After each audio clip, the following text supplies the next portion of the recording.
Hey everybody, Hey guys. we back at it again. You know we here. Mm-hmm. The vibes is here. Everything you need is here.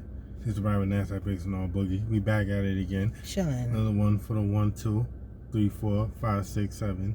Anyway, this is the vibe with Nazdaq, Brixx, and all Boogie. And how y'all doing? It's another Monday. You know, good weekend. Mm-hmm. That's what it is. So let's talk about some business. Let's talk about what's All right. going on. What's going on out here? Well, We was talking about you somebody. heard about Damon Dash? Wait, Damon? Oh, that he's getting sued? Yes, he was sued by this, I forgot. It said sued, so I didn't really read the story, but... She was basically, I think she was, writing a book, and she had, What? Wait, let me get it out real quick, so that way we know what we're talking about. But yeah, so before we talk about the Dame Dash situation, we're talking about Cuba. Mm-hmm. Right now, yes, Cuba's going through They're going through it. Going through it real bad right now. And want to put our prayers up for Cuba. Yes. Everything. They had no internet, they had no nothing. Like it's like a lot of stuff. They not having food and it's crazy. And the government is basically blaming our U.S. Our embargoes. Oh yeah. It's you know what? Because to be honest, it's Cuba and Venezuela have the U.S. embargo. So basically, all right. So folks that don't know, embargo is where a country, or say like a providing country, is not bringing no imports. So you're not getting nothing from any other country. So basically, you're not getting no food, supplies, or anything that could help build your economy. Right. That's what embargo is. So Cuba and Venezuela are not getting nothing from America. Period. But you got to keep in mind, here's the thing. Now, the person that set that plan in motion was Trump. Oh yeah, that because he was, and then Trump kind of closed it back. Right, because Cuba. If you remember when Obama was president, we didn't have this problem. Yeah, he opened it up. Yes. So, to some degree, the government officials that talked about a lot of the problems had to do with our embargoes, they're kind of right in a sense. In one sense. Yeah. Because the thing about it is, for years, our relationship with Cuba was strained. Yeah.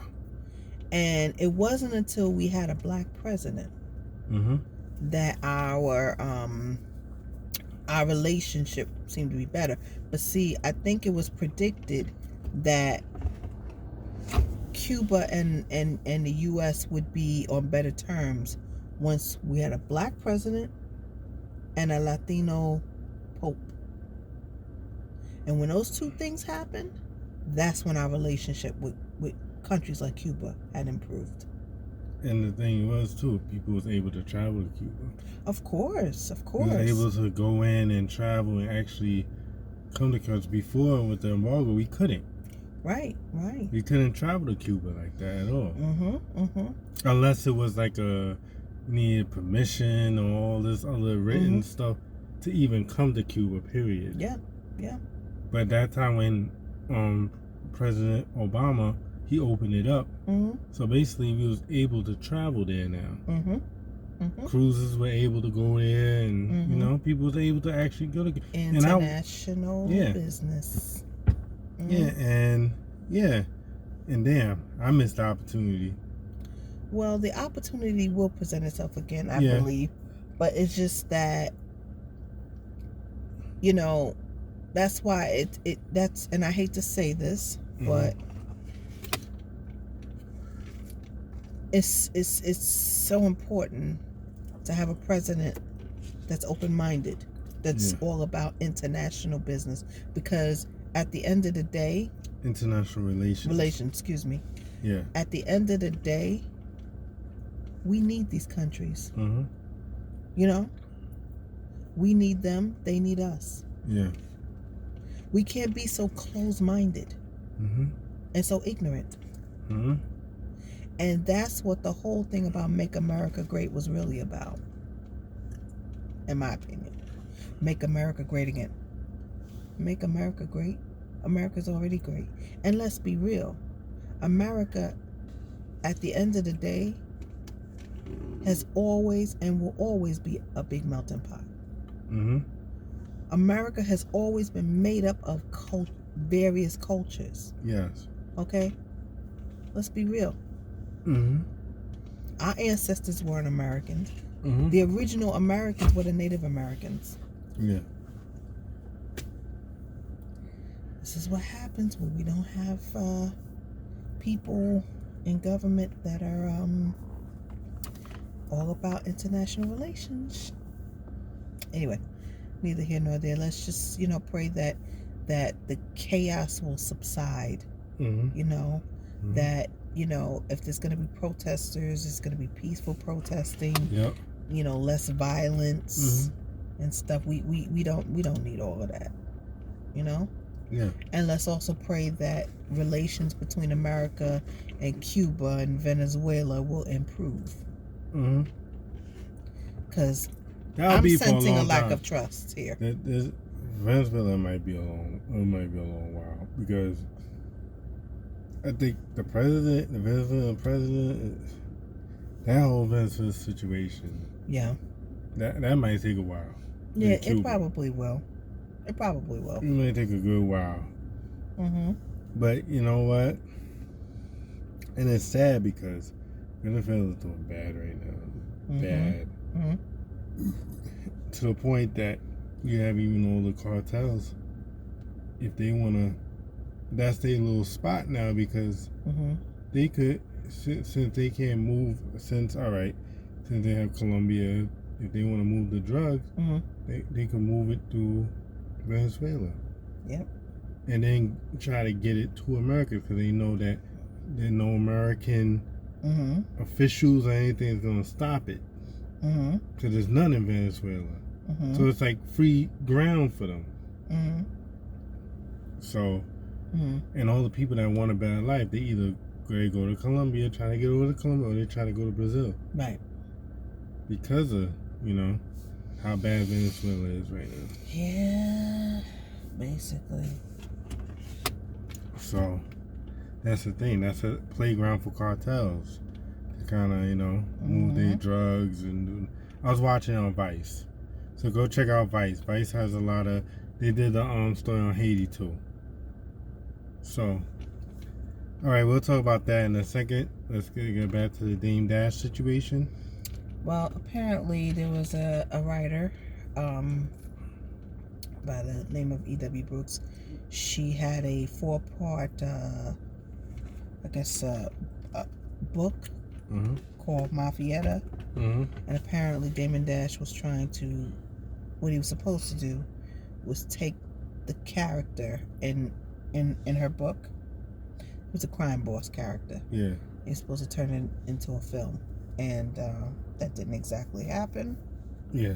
She sued him, and the court ordered him to pay $300,000 to her. Yeah. That's steep. Yeah. $300K. I mean, I don't know. That's steep. Like, damn. He never get a break. He is never getting a break. I don't know. I don't know, It's like, damn. I don't know what's going on. I think you got these stuff, but it's like, you got all these things going on to the point that it's like, I don't know. I mean, business, that's business for you sometimes. Yeah. Yeah, it's not always good. No. Oh, yeah, so I'll tell y'all folks. Haiti. We'll talk about Haiti, you don't know. No, we're gonna talk about it. Talk about it before, cause let's talk about this because I brought it up too. Okay. Well, apparently they have arrested a doctor who is, I think he's in Florida, basically, and the police arrested him, and along with I think about 20 to 26 other Haitian, 20 to 26 other people, two of which were Haitian Americans, and basically, but the doctor in Florida, 63-year-old man that the police believe was the mastermind behind the whole assassination plot to begin with.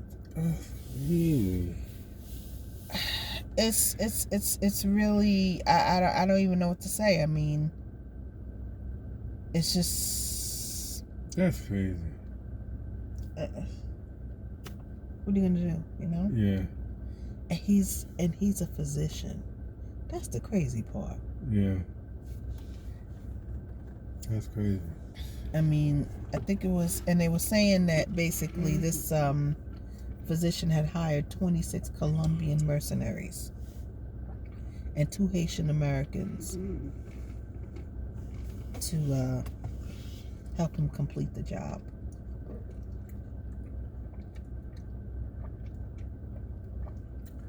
But these Colombian mercenaries and the Haitian Americans basically work for a Florida-based Venezuelan company called CTU.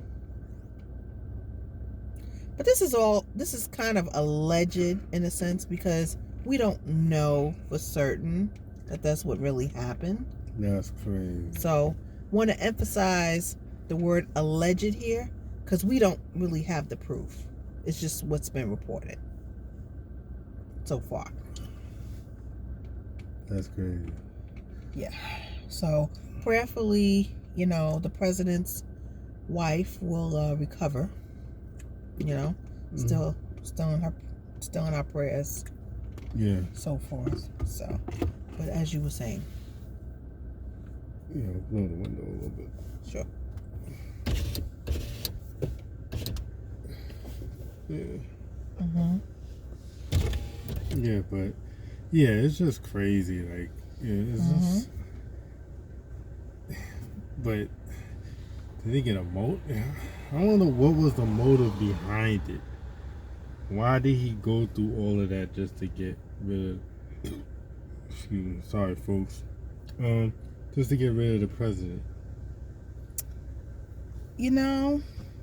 What was the motive? What was the behind it for him to go through all that, get mercenaries and you want to get somebody that's trained to do this sort of stuff. You know what I mean? Why did he have to go through all of that? Like, what was the real? What did that president do to him that made him wanted to get rid of him that much, that bad? Were they related? We don't know. We don't know. They could have been related. It could be anything. Could be bad business deal. Yeah. Maybe he owed that physician money. Who knows? Who's to say that this physician was even involved? We don't even know. But it's just part of, and he's probably gonna get charged with conspiracy if he's not. Even if he ain't pulled it, he's gonna get, or even if he doesn't get convicted of that murder or be the master or convicted as the mastermind, he might get conspiracy. Wow. International conspiracy? That's a heavy charge. Oof. But, that ain't no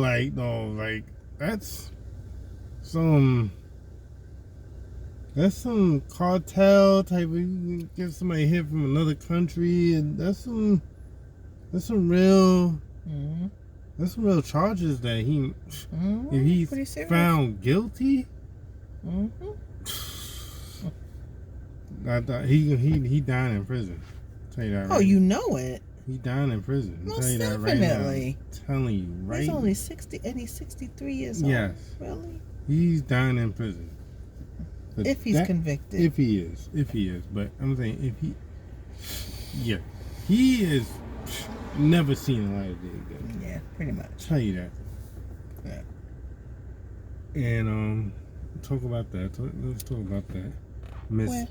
Talk about the young lady, the young queen. Yes, Sha'Carri Richardson. The young queen. Yes. Let's talk about that.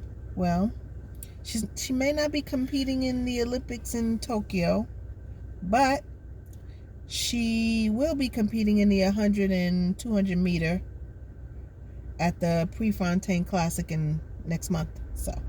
Okay. So, and not for nothing, it might be a blessing in disguise that she's not competing in Tokyo, because Tokyo is experiencing the surge in COVID cases anyway. Yeah, that's not good. Blessing in disguise for her. Yeah. So. What else? Oh, man. What else? Talk about that. Let's talk about that. Please, let's talk about that. Okay. On a positive note, we got an Olympic sprinter, Allison Felix. Yeah. She's covering a child care course for the athletes at the Tokyo Olympics. So that's good. We want to kind of give her kudos. Shout out to her, you know. Always shout out to somebody that's trying to make way to make sure the athletes, you know, don't have to worry about their kids, you know, while they're running and showing out for America. So basically, she's teaming up with one of the primary sponsors, Athleta. Yeah. And the Women's Sports Foundation. So, and they're launching the Power of She Fund, which is basically, you know, the ones that are providing the grants, you know, for the child care. And basically the program is committing, you know, they're going to commit about $200,000 to cover the costs. So it's going to be for 9 mom athletes, by the way. Wow. So that's awesome, you know? That's good. Yeah. That's definitely good. What I was about to say, on the music tip, 2 albums I'm talking about that's coming out this month. New Pop Smoke. You know, that's Peace Pop Smoke. You know, new album Faith. So that's coming out. And then shout out to my dude from Detroit, you know, Icewear Visual. Detroit, Rich Off Paint too, because he dropped the first one this year, but he's dropping the second one. That's gonna be another music joint. And shout out to another one. Shout out to the joint that was been ringing off the music tip. The Tyler, the Creator one, with DJ Drama doing the little ad-libs and things. Like he was doing a mixtape. Okay.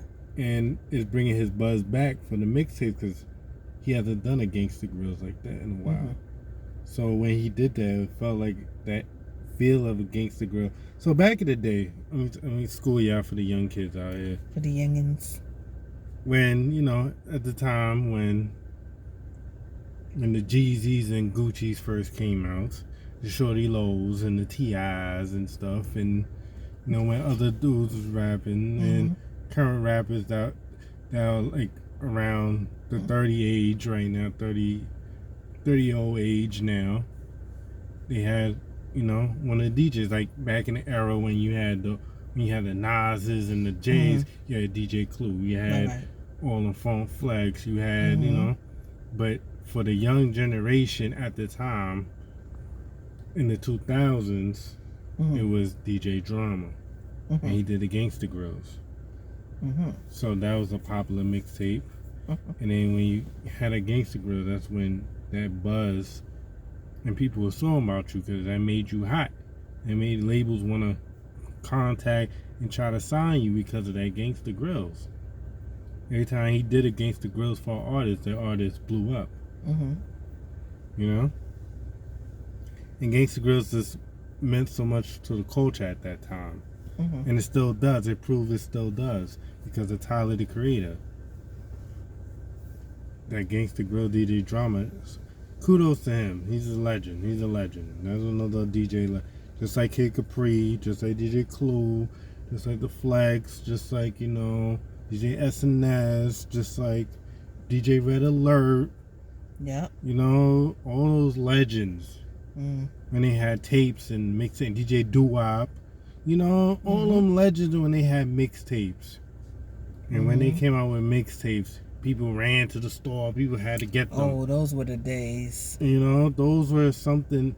That was a lot. The Superstar J's. And rest in peace, DJ White Owl to New York, People gotta understand. It was like those mixing Who Kids and all them. That made you, when you got that mixtape, you like, ooh, you hyped. Because it was like, damn. And DJ John Against the Grills. He was going crazy. Gangsta Grills was like a staple. You was a rapper. So you wanted a Gangsta Grills. Yep. So, shout out to DJ Drama. Shout out to him. He was in Rolling Stone. They was talking about him, how, made that album was like one of the top albums right now. Tyler, the Creator. Because Tyler, the Creator had some other things. And you know what? Let me apologize now to Tyler, the Creator, because after that other album, your production, that album, that was a weird album for me, but you proved me wrong. I sort of kind of doubted you, even though you still won a Grammy off that, but at the same time, I kind of was like, fell off, because he wasn't rapping, because he had a crew called Odd Future. So for the people that don't know, they was rapping, the rap crew on the blogs and at the time. So on the Two Dope Boys, the Smash, and so, and that was the group when he had Frank Ocean in. And you know Frank Ocean. Yes, I do. Yeah, he was in that same crew as Tyler, the Creator. Right. It was all together. So, and I kind of said, after a while, kind of was like, Tyler, the Creator, yeah. He going some other direction, but for him to put out something like this, maybe like, wait, maybe I counted him out too quickly. Right. Even though he made his money off that album and he got a Grammy off it, but it was just him produce. It was just, I don't know if I could get into that album. I don't know what it was, but some people, they liked it. For me, that wasn't me. Right. But this one. It's more me because he's rapping. He's actually rapping. And it's actually, I was like, oh, I like this project. This is probably one of my favorite projects from Tyler. Right. So, shout out to Tyler. I don't know. But hey, that's, that's his thing. With the, Anyway, let's talk about what? About Stephen A. Smith. He always saying something. Well, He's always saying something, but he, I can't. But he manned up, you know. Yeah, he apologized, but it's just he's always saying something. Yeah. I mean, the thing about it is he is who he is. Yeah. And he's outspoken. Yeah. And that works to his benefit and detriment at the same time.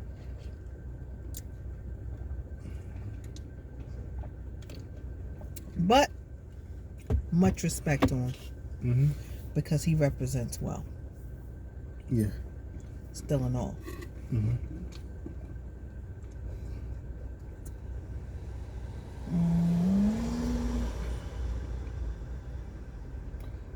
The classic Boys in the Hood was released in theaters 30 years ago. Oh, yeah. Ricky! All right, so. You ain't right. That was classic. That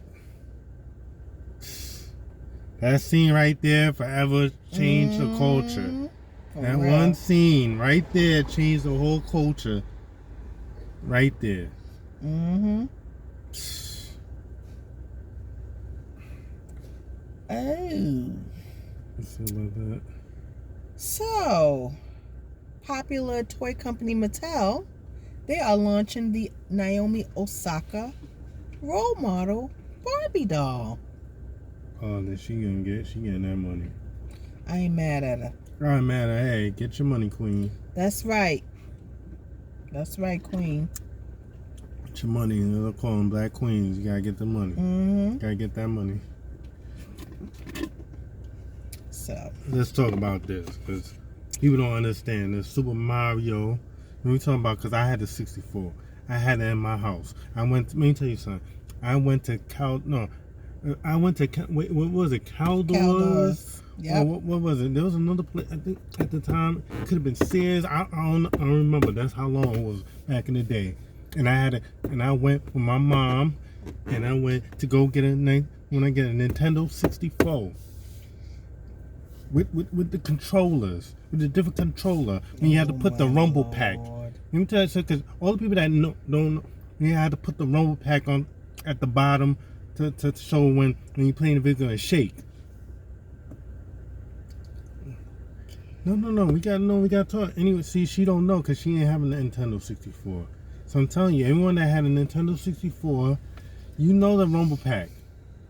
I didn't have one, guys. She didn't have one, so she didn't know what was up. I had GoldenEye, I had all the and what's the Mario Kart 2, I had all of that, man. Let me tell you, but this is the news right here. Wait, go down, see, Scream Man, stop playing. All right, let me tell you, all right. Nintendo Super Mario 64 becomes the highest selling video game in history, okay? Indeed. Yeah, because... Tell them how much it was sold for. How much it was sold for? Wait. It was sold for $1.5 million. Highest selling video game in history. Yeah, because I was crazy. Nintendo 64 was the joint. Because you had at the time, let me tell you something. Because you had Sega Dreamcast. You had all them other stuff. Because I ain't had the Dreamcast though. I had the Sega Genesis and Nintendo and Super Nintendo. And what else I had? I had another system. I had the GameCube. And Nintendo GameCube. Okay. So no, we got to tell all the game fans, all my gamers. Y'all gotta understand, because we gotta get the gamers here, and they gotta understand too. So. You're so passionate about this. Yes, it's childhood. I had them games. Yes. I had those games. When I came home after come from school, and probably had to do the homework, and then get on my Sega Genesis, play the video games. Might had a piano class. See, I'm telling you my past, my young life. All right, but anyway, and it was strict because I live in a Caribbean household. They wasn't playing around, so you had to do the work. So anyway, let's talk about. So anyway, folks. Yeah, I'm just rambling, yeah. But anyway, Nintendo 64, if you had it, you know what I'm talking about. Thank you. No? Yeah, let's talk about that. Oh, Lord. Okay.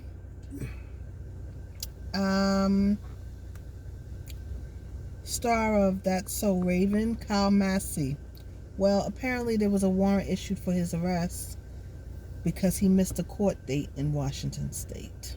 Oh, they coming for you, boy. You better not play. Yeah, That he warrant, missed you his get arraignment. caught. You get his call. You better call that lawyer to schedule when you're gonna turn yourself in and stop playing. And the thing about it is, he missed the arraignment in this basically ongoing sexual misconduct case. So with the minor.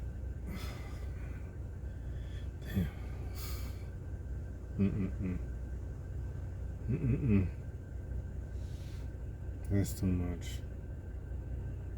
That's just too much. Did you see The Shy? No, I still can't get into it. You still can't get into it? Why? I don't know. I don't know. Oh. Whoa, what happened? South Africa? Their former president was sentenced. And apparently there's been a lot of civil unrest. Wow. They're basically What they saying? you know, they're loyal to this former president, basically. Oh, okay. He turned himself into the authorities on last Wednesday and to start serving a 15-month prison term for contempt of court. 15 months for contempt of court. That's crazy. Yeah. So, yeah. So let's go to the story. So there's been a lot of looting and stuff going on. Yeah. Move on? Yeah, move on, please. Prayers to South Africa. You talked about that. We did, yes. Interesting. But yeah, it's just a lot of stuff going on, folks. We talked about that. I don't know why my stomach is a little full right now. Popeyes. Put it on.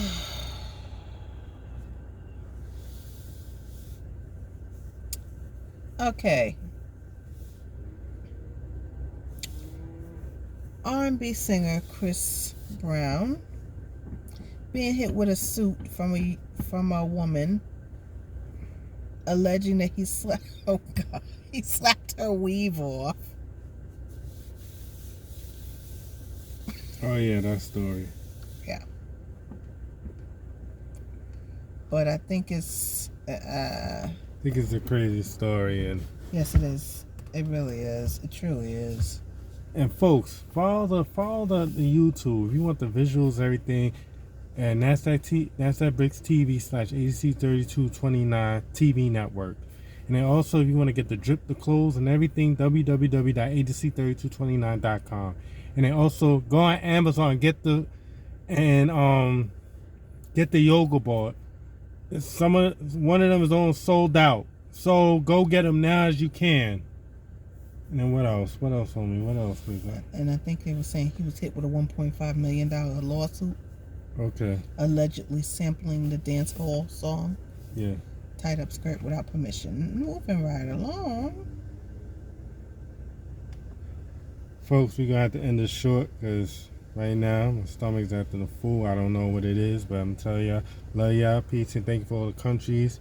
Thank y'all, but this is going to be a short one today. Okay. All right, thank you. All right, thank you for listening. Bye.